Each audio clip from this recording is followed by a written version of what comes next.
혼인잔치와 새혼약, 오늘 요한복음 2장 1절 2절 봅니다. 시작. 사흘째 되던 날 갈릴리 가나에 혼례가 있어 예수의 어머니도 거기 계시고 예수와 그의 제자들도 혼례 청함을 받았더니 11절에 예수께서 이 첫 표적을 갈릴리 가나에서 행하여 그의 영광을 나타내심에 제자들이 그를 예수를 메시아로 믿은지라 그랬습니다. 할렐루야.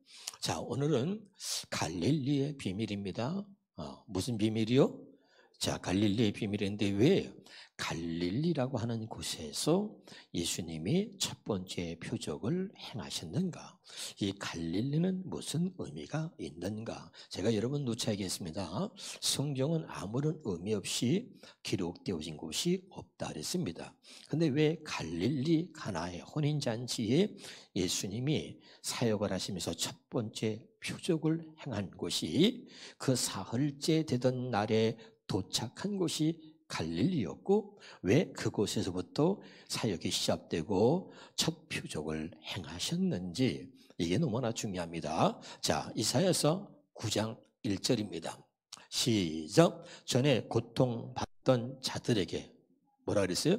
전에 고통받던 자들에게는 흑암이 없으리로다. 옛적에는 여호와께서 스불론 땅과 납달리 땅에 멸시를 당하게 하셨더니 후에는 해변 길과 요단 저쪽 이방의 갈릴리를 영화롭게 하셨다는 거지요.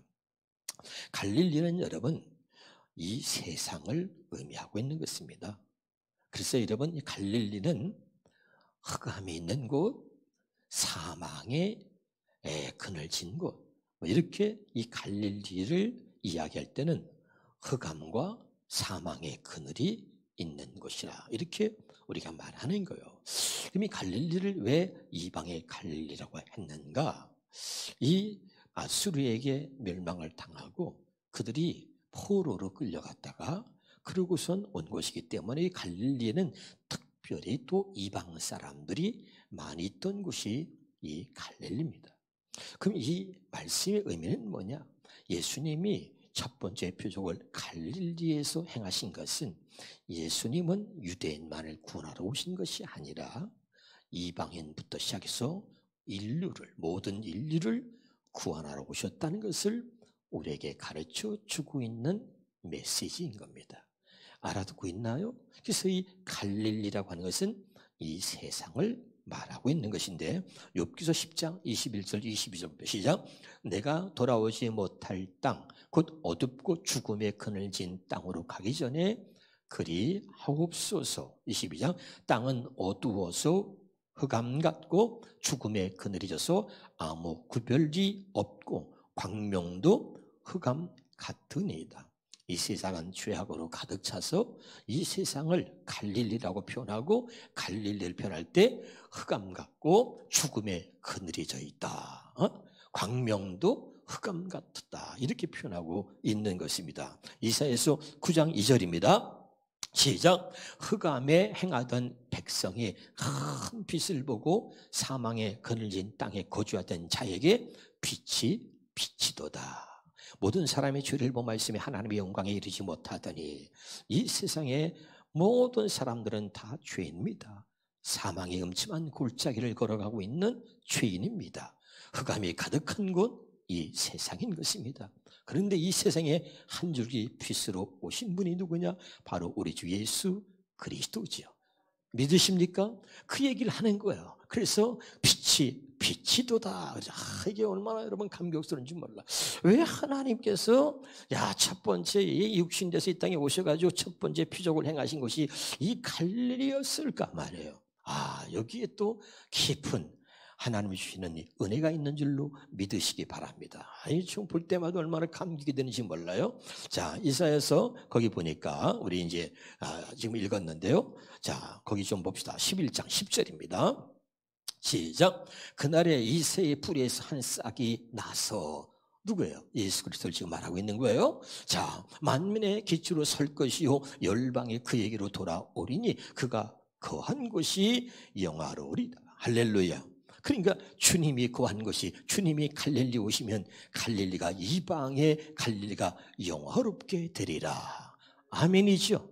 주님이 임하는 곳이 거기에 빛이 비춰져서 사망이 떠나고 흑암이 떠나는 역사가 있게 된다. 할렐루야. 이게 중요한 거예요. 자, 이사야서 42장 1절 6절 보겠습니다. 시작. 내가 붙드는 나의 종, 내 마음에 기뻐하는 자, 곧 내가 택한 사람을 보라. 내가 나의 영을 그에게 주었은즉 그가 이방의 정의를 베풀리라. 6절입니다. 자, 나 여호와가 의로 너를 불렀은즉 내가 내 손을 잡아 너를 보호하며 너를 세워 백성의 언약과 이방의 빛이 되게 하리니. 할렐루야. 그래서 여러분, 이방의 갈릴리를 영화롭게 하리라. 그래서 여러분, 흑암이 가득한 것이요 사망에 그늘진 이 땅에 이 갈릴리에 오셔서 제일 먼저 여기서 표적을 행하시고 바로 영광을 나타내셨다. 예수님이 자신을 드러내셨다 이 말입니다. 비로 빛으로 오신 그 예수님이,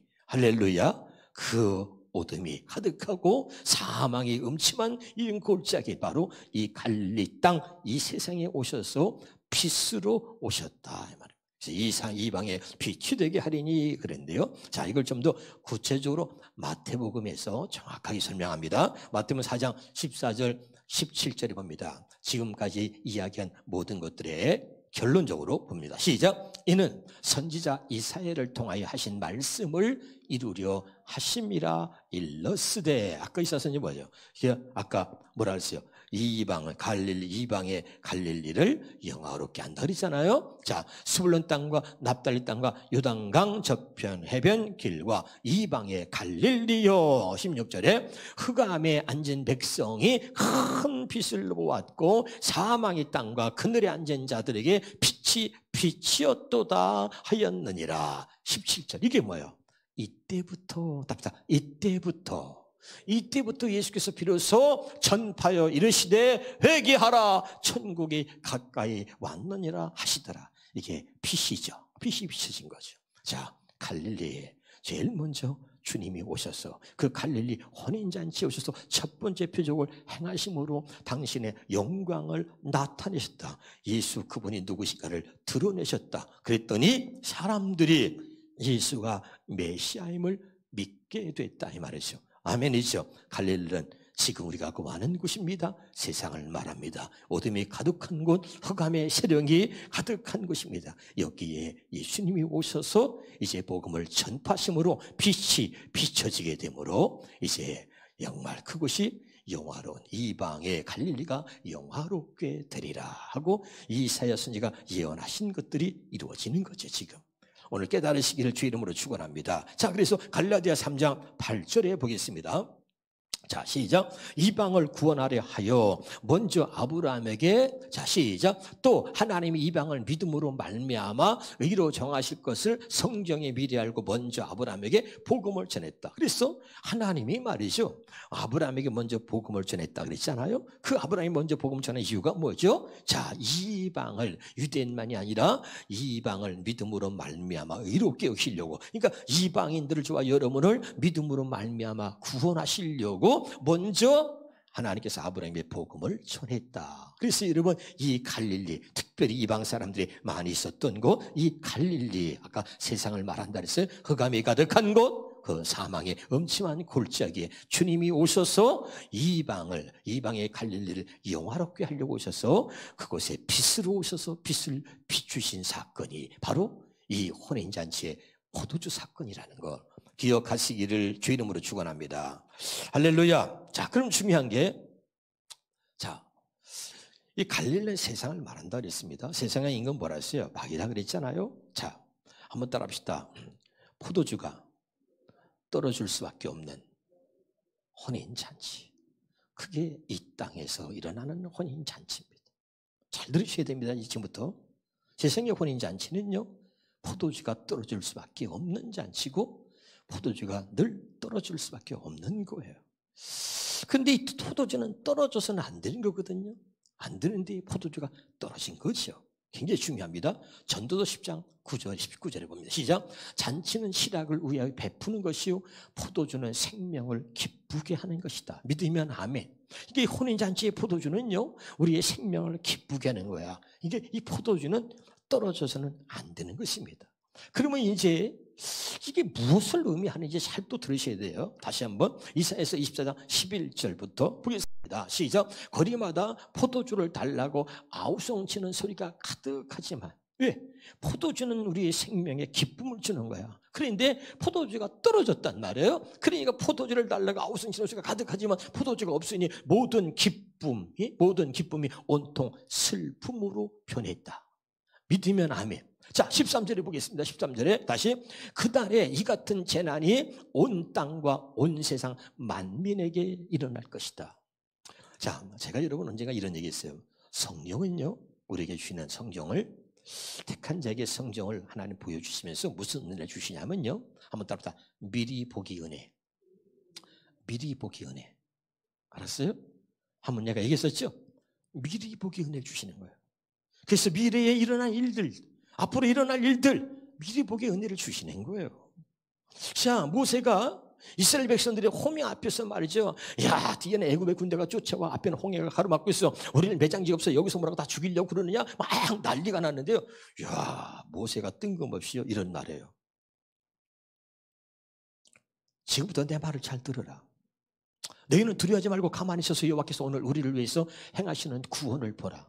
너희가 오늘 본 애굽 사람을 다시는 영원히 보지 아니하리라. 이래요?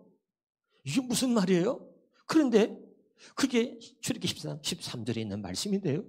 그 말씀이 끝에 31절에 가니까요, 그날에 여호와께서 하나님이 바다를 갈라지게 하시고 바다를 갈랐잖아요. 근데 애굽의 군대가 쫓아들어오니까 하나님 바다를 합쳐서 그날에 말이죠, 그 애굽의 군대를 사거리 다 죽여버립니다. 그 말씀대로 너희가 오늘 애굽 사람 다시는 영원히 보지 아니하리라. 그래서 그들의 시체를, 바다에 있던 그들의 시체를 보았더라 그러죠. 할렐루야. 그 다음에 애굽 군대가 하나도 남지 않았더라 말했어요. 기억나십니까? 참, 여러분, 하나님이, 여러분, 말씀은요, 우리에게 미리 보기 은혜를 주시는 거예요. 자, 이 세상은요, 포도주가 떨어질 수밖에 없는 곳입니다.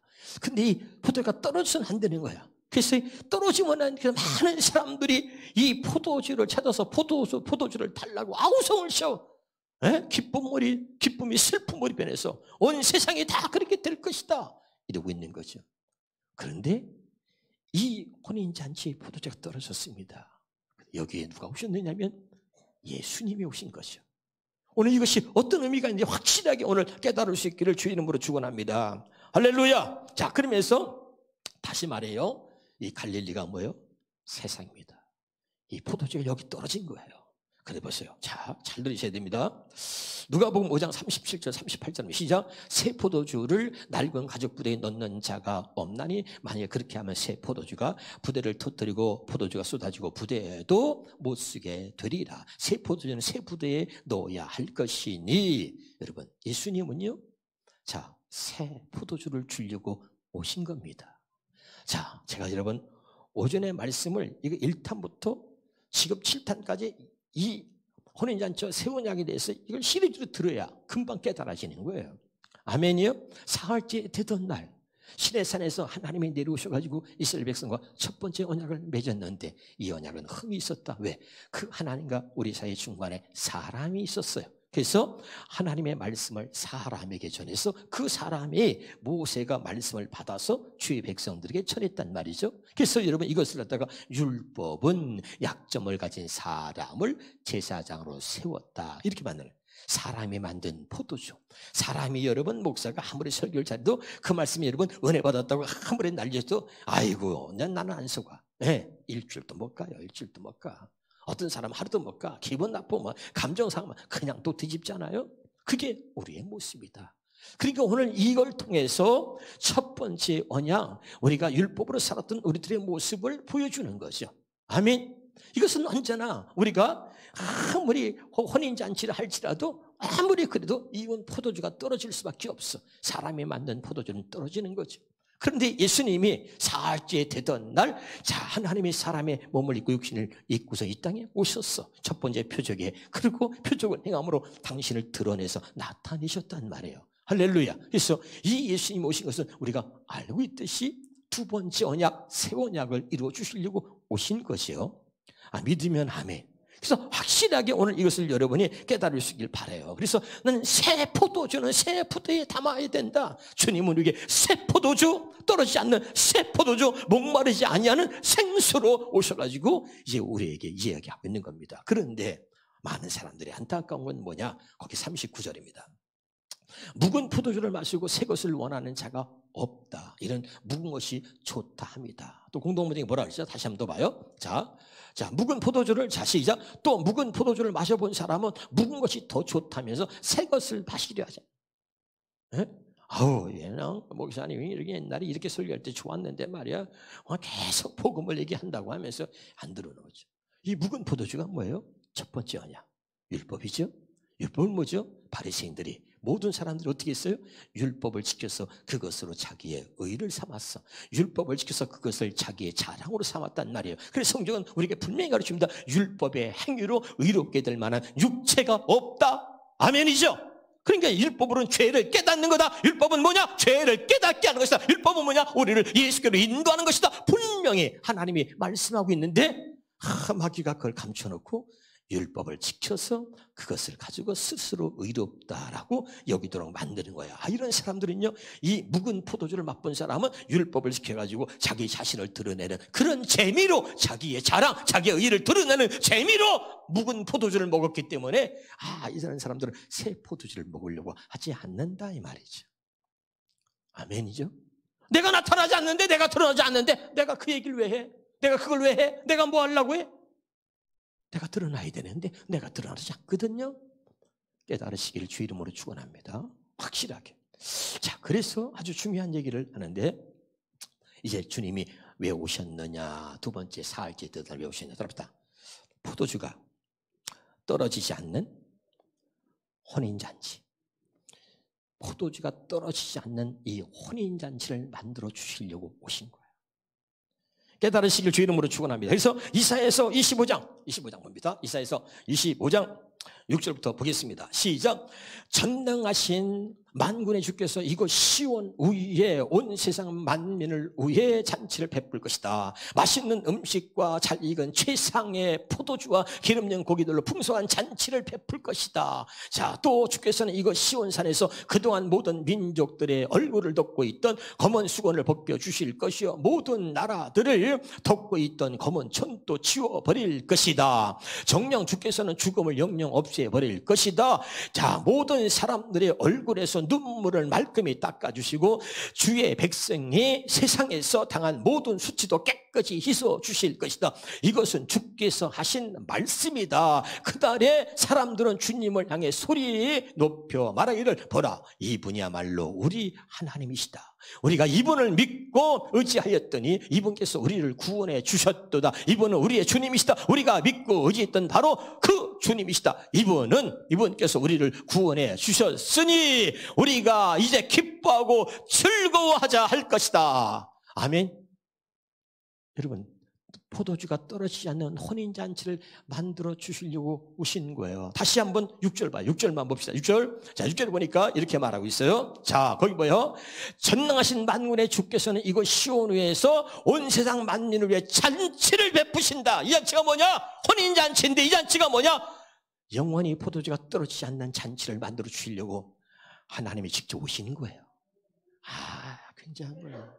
깨달을 수 있길 여러분 주 이름으로 축원합니다. 그래서 요한계시록 19장 9절에는 이렇게 표현하고 있습니다. 또 그 천사는 나에게 어린 양의 혼인잔치에 초대받은 사람은 행복하다. 할렐루야. 이제 당신이 직접 신랑으로 오신 거예요. 그리고 당신이 직접 혼인잔치의 주인공으로, 혼인잔치의 신랑으로 오신 거지 여러분. 할렐루야. 이게 참 중요한 겁니다. 이게 오늘 아주 중요한데, 자, 지금부터 잘 들으셔야 됩니다. 다시 갈릴리는 뭐요? 세상을 말하는 것입니다. 이 세상은 흑암으로 가득 찼고 사망의 음침한 골짜기, 이 사망과 사망의 그늘과 이 흑암으로 가득한 이곳에 예수님이 빛으로 오셔서 이 갈릴리 혼인잔치는 예수님이 이 갈릴리의 빛으로 오셔서 할렐루야 흑암과 사망의 그늘에서 우리를 구원하시는 것입니다. 이것을 갖다가 이 혼인잔치를 통해서 우리에게 보여주고 있는 거예요. 깨달으시길 바랍니다. 그런데 여기 이 포도주는 뭡니까? 자, 혼인잔치가 이런 겁니다. 혼이란 말을 가모스라고 하는 말로 그 원어를 보면 가모스인데 이 말을 번역을 어떻게 했냐면 혼인과 결혼이라는 말로 번역을 했습니다. 이렇게 번역을 한 이유가 무엇이냐면 이 가모스라는 말을 통해서 구약에는 하나님과 이스라엘의 관계, 신약에는 그리스도와 교회의 관계를 설명하기 위해서 가모스라고 하는 단어를 혼인, 결혼이라고 번역하여서 하나님과 이스라엘 관계, 그리스도와 교회의 관계를 설명하고 있는 겁니다. 그럼 지금부터 중요합니다. 당신은 율법과 관계를 맺은, 다시 율법과 결혼한 사람입니까? 아니면 복음과 결혼한 사람입니까? 이게 중요한 거예요. 자, 아까 혼인이라는 거 중요해요. 다 율법과 혼인을 했습니까? 다시 말하면 복음과 혼인한 사람입니까? 자, 제가 여러분에게 이런 말씀을 드렸습니다. 자, 여기 보세요. 남자와 여자가 부모의 품을 떠나서 한 몸을 이루는데, 그런데 이것은 남자와 여자가 한 몸을 이루는 것을 얘기하기보다는 여기에 큰 비밀이 있는데 이 비밀이 뭐냐? 바로 그리스도와 교회에 대해 말합니다. 그렇죠? 아멘? 그래서 이게 참 중요해. 나는 율법과 결혼했는지 나는 복음과 결혼, 이걸 아주 중요합니다. 다시 성경 봅니다. 갈라디아서 4장 22절부터 보겠습니다. 자, 22절부터 봅니다. 시작. 성경을 보면 아브라함에게 두 아들이 있는데 하나는 여종의 몸에서 태어나고 다른 하나는 자유 있는 본초의 몸에게서 태어났습니다. 여종의 몸에서 태어난 아들은 육신을 따라 태어났지만 본초의 몸에서 태어난 아들은 하나님의 약속을 따라 태어난 것입니다. 자, 이것은 비유적으로 해석해야 합니다. 여기서 두 여자는 두 언약을 나타냅니다. 제가 얘기했어요. 성경은 두 언약만 말한다 그랬죠. 첫 번째 언약과 두 번째 언약, 율법과 복음을 말하고 있는 겁니다. 근데 아브라함에게 두 여자가 있는데 바로 이 두 여자는 두 언약을 말한다 그랬습니다. 자, 그러면서 한 언약은 신의 산에서 받은 것인데 곧 율법이다. 그다음에 장차 종이 될 아이를 낳은 하갈을 의미한다. 그러니까 하갈은 그냥 그 두 여자를 말하는 게 아니라 첫 번째냐 율법을 말한다 이 말이죠. 자, 그다음에 읽어봅니다. 자, 하갈은 아라비아에 있는 신의 산을 가리키며 현재 예루살렘에 해당합니다. 왜냐하면 예루살렘은 자기 자녀들과 함께 종노릇을 하고 있기 때문입니다. 26절입니다. 그러나 하늘에 있는 예루살렘은 자유가 있는 여자 곧 본처 사라를 가리키며 곧 우리의 입니다. 요즘 어렵기 때문에 24절부터 26절까지는 현대어 성경으로 보겠습니다. 시작. 이 이야기는 하나님께서 인간을 도우시려고 열어놓으신 두 길을 가리킵니다. 두 길이야. 첫 번째 언약, 두 번째 언약. 자, 하나는 율법을 주시어 율법에 복종하라고 하신 길입니다. 하나님께서는 신의 산에서 십계명을 주시어 이 길을 보여주셨습니다. 아라비아 사람들은 이 신의 산을 하갈산이라고 부릅니다. 내가 비유를 사용하여 말하려고 하는 것이 바로 이것입니다. 곧 아브라함의 여종인 하갈은 유대인의 어머니라고 말할 수 있는 예루살렘을 가리킵니다. 다시 말해서 계명을 지켜 하나님을 기쁘시게 해드리는 제도를 상징적으로 보여주는 곳이 바로 이 예루살렘입니다. 따라서 이 제도를 따라가는 유대인들은 모두 하갈이 낳은 노예의 자식들이다. 아멘이에요? 그래서 노예의 자식들이다. 그래서 이 노예의 자식이 율법의 저주에서 우리를 구원하시려고 예수님이 오신 거예요. 그 다음에 봅시다. 시작. 그러나 하늘의 예루살렘은 우리의 어머니로서 아까 사라를 말하는데 우리 어머니로서 율법에 전혀 구애받지 않습니다. 아멘. 참 중요합니다. 자, 우리 그 다음에 보겠습니다. 그 다음에 자, 이제 계속해서 갈라디아서 27절 4장 27절입니다. 갈라디아서 4장 27절 쉬운 말씀 기록해서 시작. 그래서 성경에 기록되기를 아이를 낳지 못하는 여자여 기뻐하라.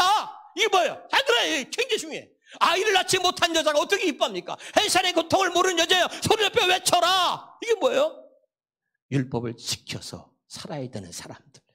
우리는 율법을 내가 지켜서 그것을 가지고 구원받으려고 하는 사람이 아니기 때문에 기뻐하라는 거야.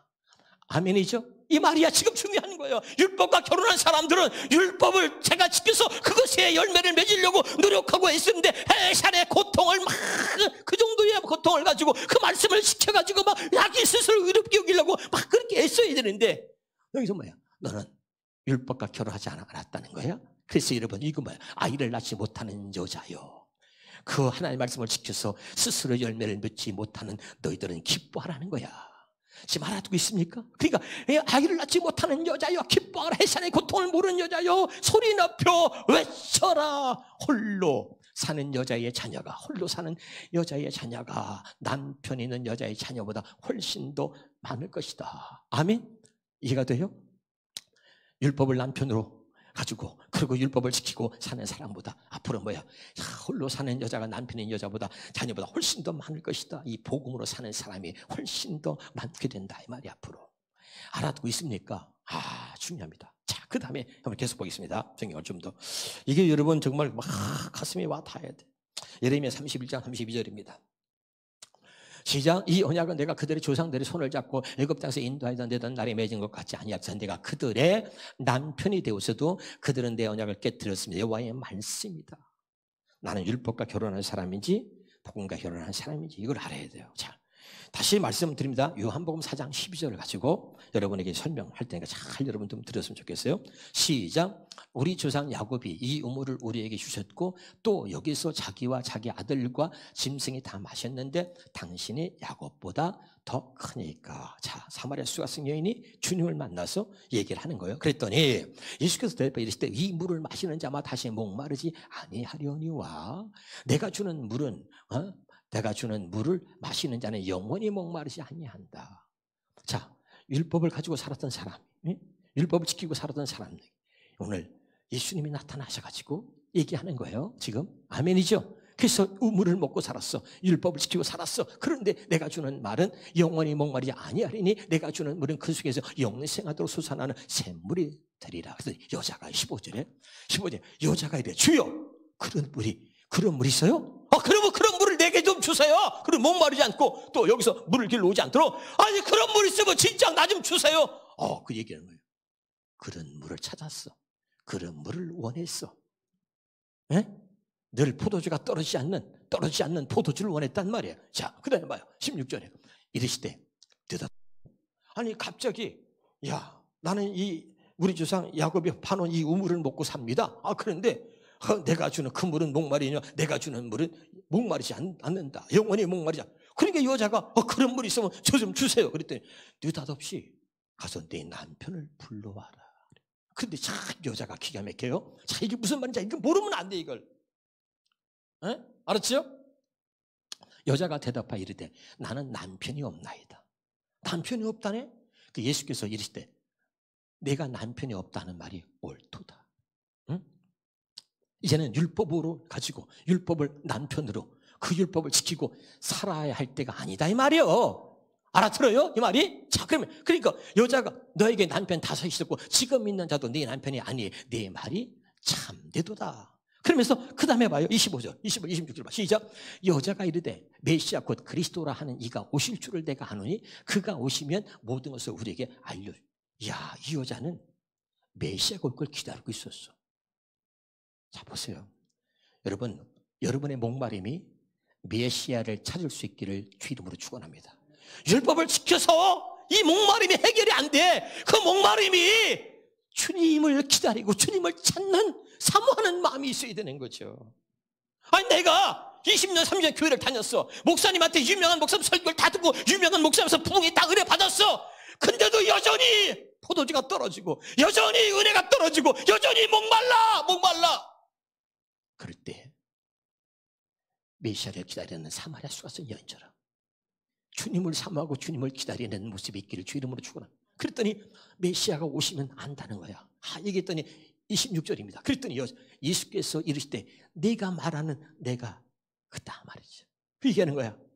여자가 여기서 기절초풍하는 거야. 그래서 그냥 물뚱이를 버려두고 동네마다 뛰어들면서 와 봐라 내가 메시아를 만났다 그러고 소리 지르고 다녀. 말이 뭐예요? 주님이 이제 율법을 신랑 삼아서 살았던 너 그리고 늘 목말라 있던 남편이 5이지만 지금 있는 남편이 네 남편이 아니야. 늘 목말라 살았던 그 여인에게 주님이 네가 기다리던 진짜 신랑 메시아가 나다 이 말이야. 할렐루야. 이거 여러분 깨달으셔야 돼요. 이제 알아듣나요? 할렐루야. 야, 이 갈라디아서 이 말씀, 하갈과 사라를 통해서 주시는 이 말씀, 아이를 낳지 못하는 여자여 기뻐하라! 이런 것이 무엇인지 이 뜻을 알면 여러분은 정말 복받은 사람이에요. 오늘 깨닫시길 바랍니다. 첫 번째 언약 율법을 가지고 어떤 열매를 맺으려고 노력하지 마세요. 그 율법을 가지고 그 말씀을 내가 지켜서 열매를 맺으려고 하는 사람들 율법의 저주 아래 있는 거예요. 그래서 그렇게 신앙생활을 하지 않는 너희는 복 있는 사람이다. 할렐루야. 이 복음을 알았어요. 자, 이게 중요한 거예요. 그러면 이제 보세요. 나는 율법과 결혼하는 사람인가? 복음과 결혼하는 사람인가?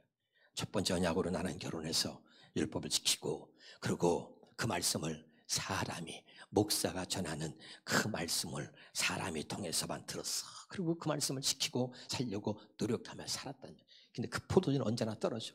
목사님 말씀이 은혜를 받았는데, 받았어, 은혜 받았어. 그런데 내가 여러분 자신을 봐도 오래 못 가. 늘 포도주가 떨어져서 또 허덕이는 거야. 기쁨을 잃어버렸단 말이야. 포도는 기쁨의 상징이야. 그러니까 신앙생활의 기쁨을 또 잃어버려. 알아듣고 있어요? 그런데 예수님이 사흘째 되던 날에 혼인잔치에 나타나셨다. 이게 뭐냐 이거야. 참 중요한 겁니다. 알았죠? 자, 예수님이 포도주가 떨어지지 않는 그런 혼인잔치를 만들어 주시려고 그분이 오셨습니다. 자, 호세아서 2장 19절 봅니다.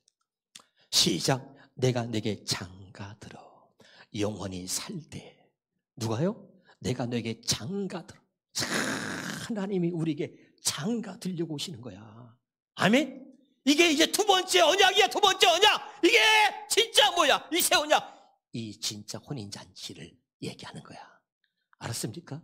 다 내가 내게 장가들어 영원히 살되 공의와 정의와 은총과 긍휼을 여기며 내게 장가들며 20절에 진실함으로 내가 장가들니 내가 여호와를 알리라. 아멘. 하나님이요 우리에게 장가드는 거야. 이게 혼인잔치야. 그분은 신랑이고 나는 신부야. 믿으면 아멘. 장가들려고 오셨어. 자, 나 성경 보겠습니다. 다시 한번 요한복음 1장 14절에 보겠습니다. 시작. 말씀이 육신이 되어 우리 가운데 거하시며. 그래서 그 말씀 되시는 하나님이 육신이 이 땅에 오신 거야. 믿으면 아멘. 할렐루야. 왜? 장가들러 오셨다니까.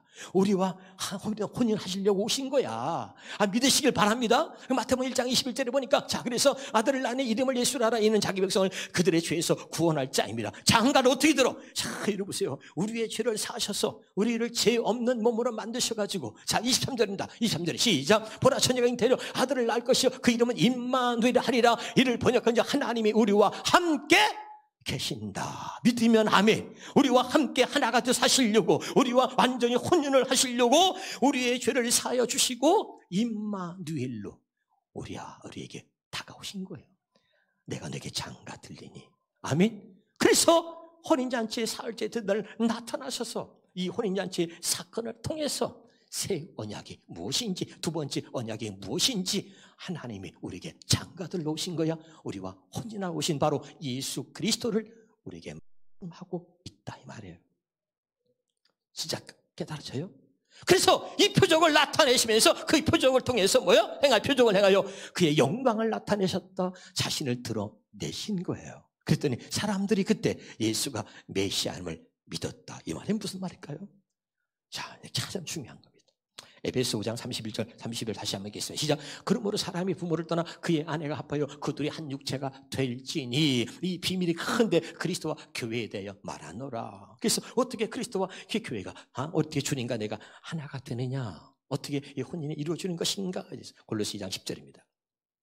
시작. 여러분도 그리스도와 하나가 됨으로써 완전하게 이르게 됩니다. 로마서 6장 5절에 보니까 자, 어떻게 됩니까? 로마서 보니까 우리는 그리스도와 같이 죽어서 그분과 하나가 되었으니 그리스도와 같이 살아나서 또한 그분과 하나가 될 것입니다. 아멘. 그분과 함께 죽고 그분과 함께 다시 살아남으로 그분과 완전한 한 몸을 이루게 되는 것입니다. 깨달으시길 주 이름으로 축원합니다. 이것이 뭐야? 주님과 나와 가모스 혼인을 한 것입니다. 깨달으시길 바랍니다. 아멘. 그래서 이 주님과 나와 함께 혼인해서 이제 우리가 이 혼인잔치를 맞아서 영원히 포도주가 떨어지지 않는 이런 혼인잔치가 우리의 신앙생활이 되어야 한다, 이 말이에요. 아멘. 이걸 말하는 거죠. 너무너무 중요한 것입니다. 누가복음 22장 20절을 봅니다. 시작. 저녁 먹은 후에 잔도 고아치하여 이르시되 이 잔은 내 피로 세우는 새 언약이니 너희를 위해서 붓는 것이다. 그래서 주님이 왜 오셨는지에 대해서 얘기하는 거예요. 그 다음에 자 고린도서 11장 25절 보니까 19회 동안 그와 같이 잔을 가지고 이르시되 이 잔은 내 피로 세우는 새 언약이니 이것을 행하여 마실 때마다 나를 기념하라, 기억하라는 거예요. 할렐루야. 주님이 우리와 한 몸을 이루기 위해서 어떻게 하시느냐? 이 잔은 내 피로 세우는 새 언약이다. 아멘이죠? 그래서 이것을 기억하라는 거예요. 그래서 여러분, 새 언약이 뭐야? 주님과 내가 혼인하는 거야. 새 언약이 뭐야? 주님과 내가 하나가 되는 것입니다. 아멘 합시다. 할렐루야. 두 번째 언약은 뭐야? 감히 하나님과 하나 될 수 없는 우리가 그분이 오셔서 우리 죄를 사하시고 그분이 친히 우리에게 우리와 혼인하시는 거, 우리와 함께 하나가 되는 거야. 이게 새 언약입니다. 두 번째 언약. 할렐루야. 이 혼인잔치는 바로 그 이야기를 하고 있는 것입니다. 자, 사도행전 22장 14절입니다. 시작. 그가 또 이르되 우리 조상들의 하나님이 너를 택하여 너로 하여금 자기의 뜻을 알게 하신다. 자기 뜻이 뭐야? 혼인잔치에 왜 혼인잔치인가? 이 혼인잔치에 예수님이 표적을 행하여 다 영광을 드러내셨다 그랬잖아요. 이 기록하신 이 뜻이, 하나님의 뜻이 뭔가? 혼인잔치를 여기다 기록해 놓으신 하나님의 뜻이 뭔가? 누구만 알아? 하나님이 너를 택하여 너로 하여금 자기의 뜻을, 혼인잔치를 이 베푸신 이 사건, 혼인잔치 일어난 이 표적, 이것을 통해서 하나님의 뜻을 알게 하신다. 그리고 그 의인을 보게 하셔. 의인을 그때 보는 거야. 사람들이 그때 사람 제자들이 뭐야? 그를 메시아로 믿었다. 그걸 행하신 주님을 보는 거야. 그리고 그분의 음성을 듣는 것입니다. 믿으면 아멘. 참 중요하죠. 자, 에베소 1장 4절입니다. 자, 시작. 우리를 그리스도와 함께 살게 하시려고 천지창조 전에 우리를 뽑아주시고 당신의 사랑으로 우리를 거룩하고 흠없는 자가 되게 하셨다. 이게 뭐죠? 우리를 거룩하고 흠이 없는 자가 되게 되면 우리를 거룩하고 흠이 없는 신부로 만드셔서 신랑 예수 그리스도와 한 몸을 이루게 하셨다. 그래서 우리가 거룩하고 흠이 없는 자가 되게 하셔서 당신 앞에 어떻게? 신부로 설 수 있게 하셨다 이 말. 할렐루야. 너무너무 중요한 거죠. 그래서 마가복음 1장 1절 봅시다. 시작. 하나님의 아들 예수 그리스도 복음의 시작이라. 혼인잔치를 통해서 이 예수 그리스도 하나님의 아들 예수 그리스도 복음의 시작이다. 이게 뭐예요? 이제 우리가 혼인잔치를 통해서 주님과 내가 한 몸을 이루어서 이제 우리의 신앙생활, 우리의 삶이 이제 주님과 내가 한 몸을 이루어서 나로부터 시작된 복음의 시작이, 복음의 역사가 있어야 된다는 거예요. 아멘. 이게 혼인잔치인데 답답하다. 내 삶이 포도주가 떨어지지 않는 혼인잔치가 되게 하라. 아멘. 그래서 이 혼인잔치에 사흘째 되던 날 주님이 나타나셨어. 자, 첫 번째 언약을 세우신 하나님의 구약은 다 모형이요 신약은 원형이다. 그래. 모형과 원형. 아멘. 그러니까 이 원형이 뭐야? 신약이 원형인데 바로 하나님께서 구약에 하나님이 첫 번째 사흘째에 나타나시고 그리고 십계명 시내산에 내려오셔서 십계명 첫 번째 언약을 하나님의 사랑하는 백성과 맺으신 것처럼 두 번째 예수님 하나님이 직접 사람의 몸을 입고 이 땅에 오셔서 사흘째 되던 날 혼인잔치를 통해서 하나님이 택한 백성과 하나님이 두 번째 언약을 맺으시는 겁니다. 그래서 혼인잔치야. 믿으면 아멘. 그래서 이 포도주 사건을 통해서 포도주는 떨어져서는 안 되는 것인데 포도주는 떨어진다. 자, 주님이 이 포도주는 기쁨을 상징하고 생명을 상징하는데 여기 보세요. 포도주는 뭐예요? 주님이 주시는 포도주, 주님이 공급하시는 포도주가 아니면 항상 이 포도주는 떨어지게 돼 있습니다. 할렐루야. 사람이 만든 포도주는 떨어져. 그래서 우리가 이제 기쁨을 잃지 않도록 할렐루야. 하나님이 떨어지지 않는 포도주를 우리에게 주시려고 새 포도주로 오셔가지고 이제 저와 여러분과 혼인을 통해서 날마다 새 포도주, 날마다 생수를 먹고 날마다 혼인잔치의 기쁨을 날마다 누리며 살아가는 그런 우리들의 모습으로 만들어 주시려고 사흘째 되던 날 하나님이 육신을 입고 이 땅에 오셔서 혼인잔치에서 첫 번째 표적을 행하시고 그분의 영광을 나타내신 겁니다. 그랬더니 제자들이 바로 그가 예수 메시아임을 믿었더라. 아멘입니까? 자, 이제 오늘 혼인잔치의 결론입니다. 오늘 이 말씀이 여러분에게 확실하게 깨달아진 줄로 믿습니다. 기도하겠습니다.